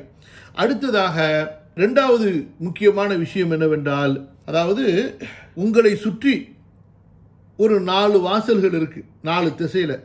இந்த 4 வாசலுமே அடைக்கப்பட்டாலும் கூட, மேலிருந்து காங்கிரீட் போட்டு மேலுடைய வாசலும் அடைக்கப்பட்டாலும் கூட, நீங்கள் கீழே இருக்கிற இடமும் செம்புகளாலும் பித்தளைகளாலும் ஈயங்களாலும் காய்ச்சி ஊற்றப்பட்டாலும் கூட அல்லாஹு தஆலா இந்த இடத்திலிருந்து என்னை வெளியேற்ற நாடினால் கண்டிப்பாக வெளியேற்றுவான், அல்லாஹ் என்னை பாதுகாப்பான், அல்லாஹ்வுடைய உதவி வரும் என்ற நம்பிக்கை நமக்கு வர வேண்டும்.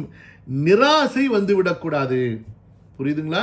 நிராசை, நோ ஃபார் ஹோப்லெஸ், இனிமே எனக்கு என்ன இருக்கு லைஃப்பில், நான் என்ன செய்வேன் என்ற அந்த மன தைரியத்தை இழத்தல், அது வரக்கூடாது. புரியுதுங்களா? அது நம்ம முக்கியமாக இந்த ஹிஜ்ரத்திலிருந்து நமக்கு எடுத்துக்கொள்ள வேண்டிய படிப்பினை. எல்லாமே ரசூல் ஸல்லல்லாஹு அலைஹி வஸல்லம் அவங்களுக்கு நெருக்கடி ஆயிடுச்சு, சரியான நெருக்கடி.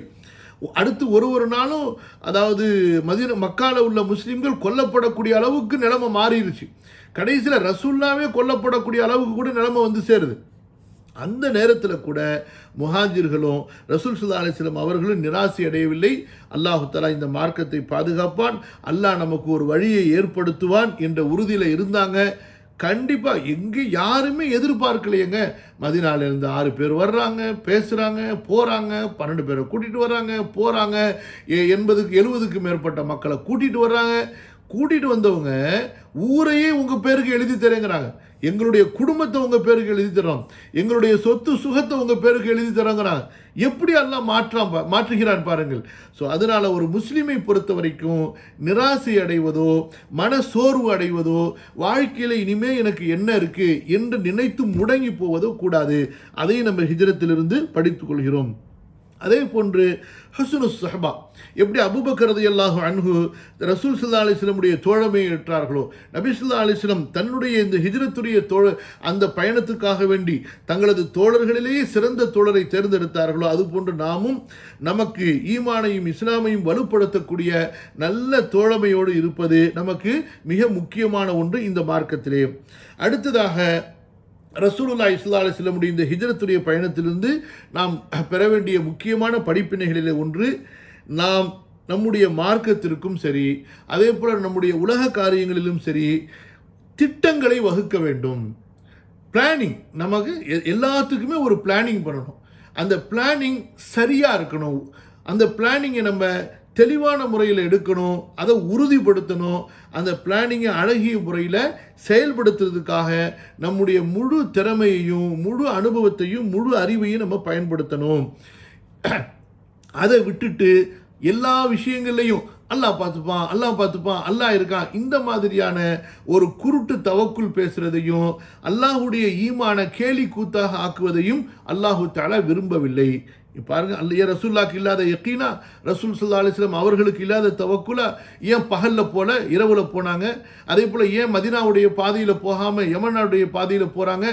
ஏன் தொடர்ந்து இரவு பகல்னு சொல்லி அவங்க நடந்து போகாமல் யமனுடைய பாதையில் போனாலும் ஏன் போய் 3 நாள் போய் பதுங்கி இருக்கிறாங்க? ஸோ இது எல்லாமே ரசூல் ஸல்லல்லாஹு அலைஹி வஸல்லம் அவங்க பிளானிங் செய்கிறாங்க. பிளானிங் ரொம்ப கரெக்டாக செய்கிறாங்க. அதுக்கு முழுமையான தங்களுடைய அறிவையும் திறமையும் கொடுத்து அதை செயல்படுத்துகிறாங்க. ஸோ முஸ்லீம்கள்கிட்ட இன்று இல்லாமல் போனது பிளானிங். ரெண்டாவது, அந்த பிளானிங் இருந்தாலும் கூட உருப்படாத பிளானிங்கு, சரி மஷூரா பண்ணி முடிவு செஞ்சாலும் கூட முடிவு செஞ்சதுக்கு பிறகு 1000 குழப்பம். இதுவும் நம்முடைய பலவீனத்துக்கு ஒரு முக்கியமான காரணம். அதே போல் நம்முடைய உலமாக்கள் சொல்லக்கூடிய முக்கியமான படிப்பினைகளில் ஒன்று, நம்ம என்ன ஒரு சரியான நிலைப்பாட்டில் இருக்கிறோமோ அந்த நிலைப்பாடு குர்ஆன் சுன்னாவின் அடிப்படையிலே உறுதியான நிலைப்பாடாக இருக்குமேயானால், அதில் சரியான நிலைப்பாடாக இருக்குமேயானால் அதிலே நாம் மிக உறுதியாக இருக்க வேண்டும். புரியுதுங்களா? கொஞ்சம் சிரமம் வந்த உடனே அப்படி இந்த பாம்பு சட்டையை கலட்டுற மாதிரி மார்க்கத்தை கழட்டிட்டு போயிடக்கூடாது. புரியுதுங்களா? அல்லாஹ் தஆலா அதையும் குர்ஆன்ல சொல்லி காட்டுறான். நபியே வத்துலு அலைஹிம் நப அல்லதி ஆதைனாஹு ஆயாத்தினா ஃபன்ஸலக மின்ஹா ஃபஅத்பஅஹு ஷைத்தான் ஃபகான மினல் காவின். இஸ்ரவேலர்கள் ரொம்ப பெரிய ஒரு அவுலியா இருந்தார், ரொம்ப பெரிய ஒரு மார்க்க அறிஞர். அவருக்கு துன்யா ஆசை வந்த உடனே துன்யாவை தேர்ந்தெடுப்பதற்காக போனார்ல, மார்க்கத்தை அவர் கழட்டி விட்டு சென்று விட்டார். குர்ஆன் அல்லாஹ் தஆலா சொல்லி காட்டலாம்.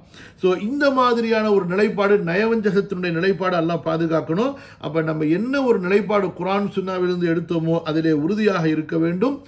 அந்த உறுதியாக இருக்கும்போது நமக்கு குழப்பங்கள் வருமையானால் அதிலிருந்து வெளியேறுவதற்குண்டான ஆகுமான சொல்யூஷனை தேட வேண்டுமே தவிர அந்த தீனையே விட்டுட்டு போகிறது தான் சொல்யூஷன் என்று எண்ணிக்கொள்ளக்கூடாது. இது ஒரு முட்டாள்தனம். உதாரணத்துக்கு இது எப்படின்னு சொன்னால், ஒருத்தன் உயிராக இருக்கிறான், கடன் பிரச்சனை வருது, உயிராக இருக்கிறான், நோய் வருது, உயிராக இருக்கிறான், யாராவது அவனை அடிக்க வராங்க. நம்ம உயிராக இருக்கிறதுனால தானப்பா இவ்வளோ பிரச்சனை வருது, நம்மளே நம்மளை கொலை பண்ணிக்கிட்டா யார் நம்மள்ட்ட பிரச்சனை பண்ண போகிறா? ஸோ இது கோழைகளுடைய தீர்வு. அதே போல தான் ஒரு மனிதன் முஸ்லீமாக இருக்கிறான், மக்கள் இஸ்லாமி காரணமாக வைத்து அவனிடத்தில் பிரச்சனை பண்ண வர்றாங்கன்னா, இந்த இஸ்லாம் என்னிடத்தில் இருக்கிறதுனால தானே பிரச்சனை, இஸ்லாம் என் நாட்டில் என்னுடைய நாட்டுடைய மதமாக இருக்கிறதுனால தானே பிரச்சனை, இஸ்லாம் என்னுடைய நாட்டுடைய சட்டமாக இருக்கிறதுனால தானே பிரச்சனை. அப்போ நான் இஸ்லாமியை ஒதுக்கி வச்சுட்டா என்னை யாரும் பிரச்சனை பண்ண மாட்டாங்களே. இது எப்படின்னு சொன்னால், எந்த உயிரை கொண்டு உலகத்தில் மனிதன் வாழ முடியுமோ அந்த உயிரே வேணான்னு சொல்கிற மாதிரி தான். இந்த இஸ்லாமை கொண்டு தான் உலகத்திலையும் உங்களுக்கு கண்ணியம், ஆகிரத்திலையும் உங்களுக்கு சொர்க்கம் என்று இருக்கும் பொழுது அந்த இஸ்லாமை விட்டுட்டு இந்த துனியாவில் நீங்கள் போய் கடைசியில் நரகத்தை தான் சம்பாதிக்க முடியும். அடுத்ததாக முக்கியமான படிப்பினைகளில் ஒன்று தவக்குல் அலல்லாஹ். அதாவது நம்ம எல்லாமே செய்கிறோம், தவக்குல்ல கோட்டை விட்டுறோம். தவக்குல் எப்படி? தவக்குலுடைய ஸ்டார்டிங் எப்படி இருக்குன்னு சொன்னால், கண்டிப்பாக சோதனை வரும். அந்த சோதனையில் நம்மில் சில பேருக்கு உயிர் போகலாம், பல இழப்புகள் ஏற்படலாம். ஆனால் தவக்குல் என்றால் என்ன? அல்லாஹ்வுடைய வாக்கு உண்மையானது, கண்டிப்பாக இந்த வாக்கு நிறைவேறும். எப்படி? சயுஹ்ஸமுல் ஜம்உ வயுவல்லூன துபுர். அல்லாஹ் சொல்றான், நபியே உங்களை எதிர்த்த இந்த காஃபிர்கள் தோற்கடிக்கப்படுவார்கள், இவர்கள் புறமுதுகு காட்டுவார்கள். இதெல்லாம் மக்கால் இறக்கப்பட்ட வசனம். சஹாபாக்களுக்கு யக்கீன் இருந்துச்சு. இப்போ யாராவது நாமளே இந்த மக்காவை விட்டு புறமுதுகு காட்டி பயந்து ஓடிக்கிட்டு இருக்கிறோம், இந்த நேரத்தில் இந்த வசனம் இறங்குதே, என்ன ரசூலுல்லாஹ் அப்படி யாராவது கேட்டாங்களா? திரும்ப திரும்ப இந்த வசனத்தை சொன்னார்கள். சயுஹ்ஸமுல் ஜம்அ வயுவல்லூன துபுர் பலிஸ்ஸாஅத்து மௌஇதுஹும் வஸ்ஸாஅத்து அதுஹா வமர். சூரா அல் கமருடைய கடைசி வசனங்கள். ஸோ நம்மிடத்தில் தவக்குல் நம்மிடத்தில் சரியாக இருக்க வேண்டும்.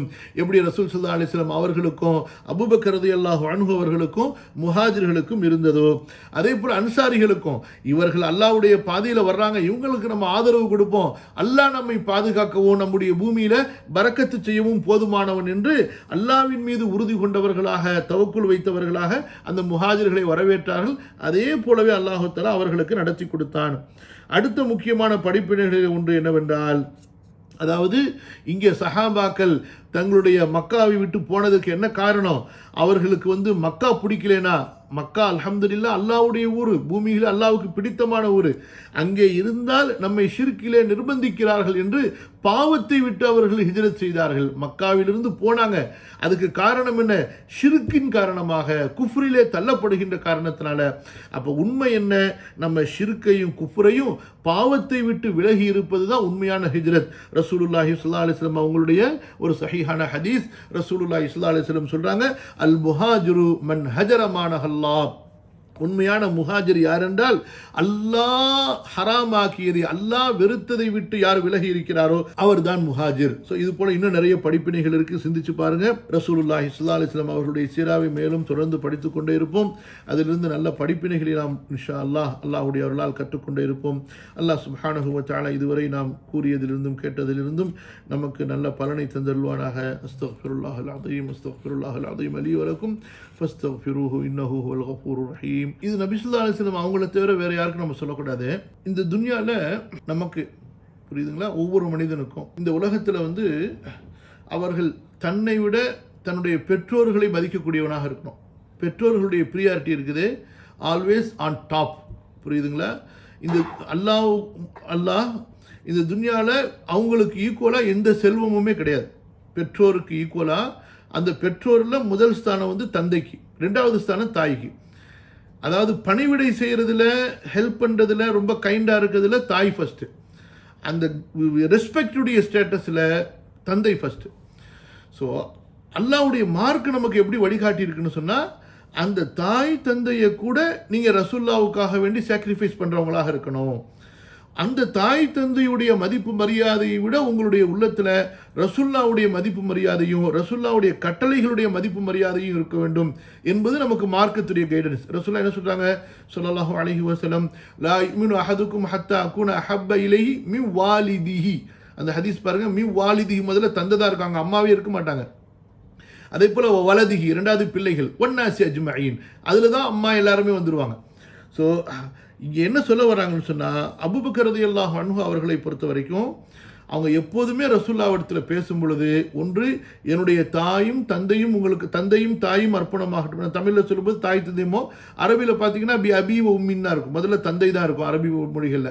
என்னுடைய தந்தையும் தாயும் உங்களுக்கு அர்ப்பணமாகட்டுமாக என்று சொல்லி தான் ரசூலுல்லாஹ்விடத்தில் பேசுவாங்க. இது அபூபக்கர் ரலியல்லாஹு அன்ஹு அவர்களுடைய தொடர் வழக்கமாக இருந்தது. எதை அவங்களுக்கு ப்ரூஃப் பண்ணுது? அவங்களுடைய உள்ளத்தில் எப்போதுமே ரசூலுல்லாஹ்வுடைய மதிப்பு மரியாதை எந்த அளவுக்கு டாப்பாக இருந்தது என்பதை உணர்த்துது. புரியுதுங்களா? அபூபக்கருக்கு ஏன் அந்த அளவுக்கு கிரேடு அல்லாஹ்வும் ரசூலும் கொடுத்தாங்கன்னா, அவங்க அதுக்கு தகுந்த மாதிரி அல்லாஹ்வையும் ரசூலையும் அவங்க வச்சுருந்தாங்க தங்களுடைய உள்ளத்தில். சரிங்களா? அதே போல் மற்ற சஹாபாக்களை பொறுத்த வரைக்கும் அவ்வப்போது பேசும்போதெல்லாம் பி அபி வ உம்மி அன்த யா ரசூலல்லாஹ், எனது தாயும் தந்தையும் உங்களுக்கு அர்ப்பணமாகட்டும் என்று சொல்லி பேசுவாங்க. புரியுதுங்களா? ஸோ இது என்னன்னு சொன்னால், இந்த ஒரு நிலைக்கு நம்ம எட்டும்போது தான் நமக்கு மார்க்கம் வந்து ஃபஸ்ட்டு ப்ரியாரிட்டியாக இருக்கும். மார்க்கம் முதல் உரிமையில் இருக்கும், முதல் தகுதியில் இருக்கும். அப்படி இல்லைன்னு சொன்னால் இன்றைக்கு நம்முடைய நிலைமை தான். நம்ம என்ன செஞ்சுருக்கிறோம்? முதல்ல அத்தா அம்மா அதுக்கெல்லாம் கீழே போய் இப்போ மனைவி மக்கள் புள்ள ஊர் பக்கத்து வீட்டுக்கார எல்லாரும் ஒத்துக்கிட்டா அதுக்கப்புறமா நம்ம அல்லாஹ் ரசூலை பார்க்க போகிறோம். அந்த மாதிரி ஒரு நிலைமைக்கு தான் நம்முடைய பலவீனமான நிலை. ஸோ இந்த அபூபக்கர் ரலியல்லாஹு அவங்களுடைய இந்த வார்த்தையிலிருந்தும் அதே போல் சஹாபாக்கள் சொல்லக்கூடிய இந்த வார்த்தையிலிருந்தும் நம்ம எடுத்துக்கொள்ள வேண்டிய முக்கியமான படிப்பு என்னன்னு சொன்னால், அல்லாஹ்வும் ரசூலும் சொன்ன மாதிரி அந்நபியு அவுலா பில் முஃமினீன மின் அன்ஃபுஸிஹிம். சரிங்களா? அந்த ஒரு உண்மையான ஒரு நிலை, ஈமானுடைய நிலையை சஹாபாக்கள் அடைந்திருந்தார்கள். அதில் அபூபக்கர் ரலியல்லாஹு அன்ஹு அவர்கள் அந்த நிலையை ரொம்ப டாப்பாக முழுமையாக அடைந்திருந்தார்கள் என்பது இந்த நிகழ்விலிருந்து நம்ம எடுத்துக்கொள்ள வேண்டிய மிக முக்கியமான பாடம். நுஸ்ரத் என்றால் ஹெல்ப், உதவி செய்கிறது. அதாவது அல்லாஹ்வின் மார்க்கத்துக்காக வேண்டி ஹிஜ்ரத் செஞ்சு வரக்கூடியவங்களுக்கு தன்னுடைய செல்வத்தை கொடுப்பது, தன்னுடைய உடல் ரீதியான ஒத்துழைப்புகளை கொடுப்பது, இதுக்கு மார்க்கத்தில் நுஸ்ரத் என்று சொல்லப்படும். குறிப்பாக இன்று நம்ம கடைசியாக பார்த்த அந்த படிப்பினைகள், தியாகங்கள், அர்ப்பணிப்பு செய்கிறது, நிராசை அடையக்கூடாது, நல்ல தோழமையோடு இருக்கிறது, அதே போல் சரியான முறையில் பிளானிங் செய்கிறது, அந்த பிளானிங்கை நிறைவேற்றுறதுக்கு நம்ம முழு ஆற்றலையும் நம்ம செலவழிக்கிறது, அதே போல் நிலைப்பாட்டில் உறுதியாக இருக்கிறது, சொல்யூஷனை தேடுறது, அல்லாஹ் மேலே தவக்குல் வைக்கிறது. இந்த மாதிரி படிப்பினைகளே நம்ம ரொம்ப அதை பற்றி டீப்பாக சிந்திக்க வேண்டியிருக்கு. ரஹீக்குல் மக்தூமுடைய நீண்ட விரிவான அந்த கிதாபிலிருந்து சுருக்கப்பட்ட இறுதி தூதரின் தூய வரலாறு தாருல் ஹுதாவில் இந்த புத்தகம் போட்டிருக்கிறாங்க. அந்த கிதாப்லேருந்து இந்த பாடங்கள் நடத்திக்கிட்டு இருக்கிறோம். புத்தகங்கள் ஹார்ட் காப்பியாக புத்தகங்கள் வேணும்னா தாருல் ஹுதாவுடைய அட்ரஸ் வெப்சைட்டில் இருக்குது. தாருல் ஹுதா சென்னைன்னு போட்டிங்கன்னா வந்துடும், அங்கேருந்து நீங்கள் வாங்கிக்கலாம் இன்ஷா அல்லாஹ். அதாவது நபி ஸல்லல்லாஹு அலைஹி வஸல்லம் அவர்கள் வர்றதுக்கு முன்னாடி எஸ்ரீப்னு இருந்துச்சு. எஸ்ரீப் என்பது ஒரு நோயையும் ஒரு கடினமான பூமியை குறிக்கக்கூடிய ஒரு பகுதி. நபி ஸல்லல்லாஹு அலைஹி வஸல்லம் ஹிஜ்ரத் செஞ்சு வர்றதுக்கு முன்னாடி அந்த பூமி அப்படி தான் இருந்துச்சு. எப்போ ரசூல் ஸல்லல்லாஹு அலைஹி வஸல்லம் ஹிஜ்ரத் செய்து வந்தார்களோ அந்த எஸ்ரீப் என்ற பெயர் போய் மதீனத்துன் நபியி, மதீனத்துர் ரசூலி, ரசூலுடைய மதீனா, நபியுடைய மதீனாங்கிற பேர் அதுக்கு வந்துச்சு. அதாவது நபியுடைய நகரம்னு சொல்லிட்டு அது அப்படியே சுருக்கமாகி அல் மதீனா அல்லது அல் மதீனத்துல் முனவ்வரா அல்லது அல் மதீனத்துல் நபவியா என்று பிற்காலத்தில் அதனுடைய பேர் வந்துச்சு. اللهم إنا نسألك حبك وحب رسولك وحب نبيك صلى الله عليه وسلم. اللهم اجعل حبك إلينا أحب من كل شيء. بارك الله لي ولكم. سبحانك اللهم وبحمدك أشهد أن لا إله إلا أنت أستغفرك وأتوب إليك. السلام عليكم ورحمة الله.